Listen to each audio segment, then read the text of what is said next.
Godzilla is the longest-running movie franchise in history, spawning 33 Japanese movies which were very different from the 5 American movies that also came out of the franchise. The Japanese movies have some common features just like the American movies do, so the differences between Japanese Godzilla and American Godzilla can be tracked. This reveals an interesting set of themes, threads, and patterns running through Godzilla as a franchise, American cinema, and Japanese cinema.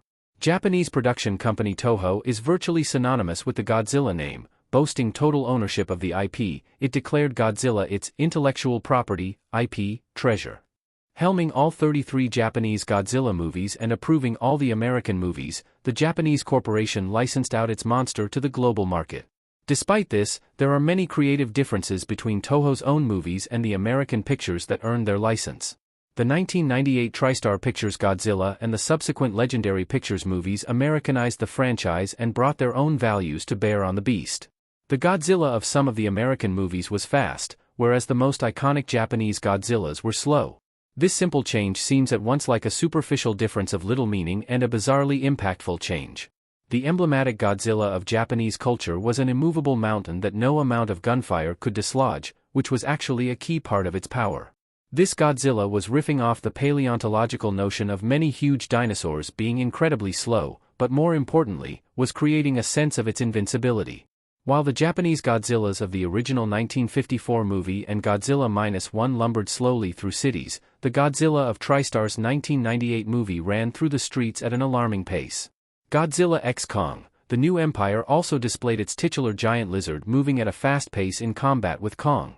These iterations of the beast were less successful than their slower counterparts, and perhaps this had something to do with their pace. It made them just like any other Hollywood monster of recent years and less like the quintessential Godzilla.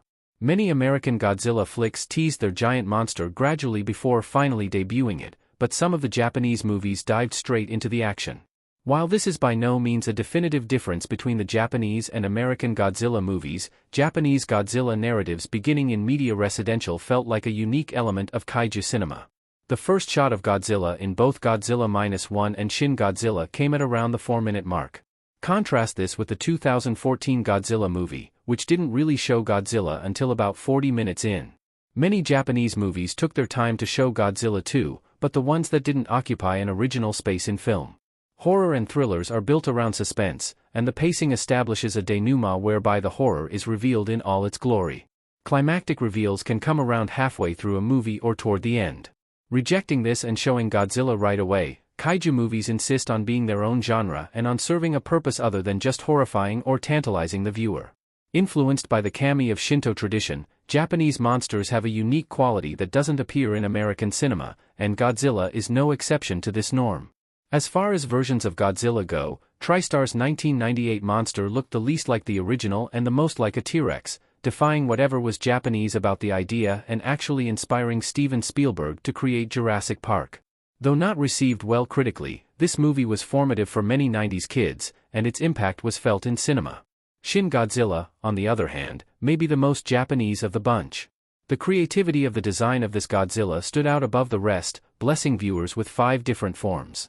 Shin Godzilla's multiple forms explored the theme of metamorphosis present in lots of body horror, which was cemented by the uncanny, poignant humanity of the creature's appearance. Shin Godzilla looked almost more like a burn victim than a dinosaur, and became more humanoid in shape as it went on. Akira's profound influence on Japanese cinema was felt here, along with Japan's obsession with the tentacle-like worm beast.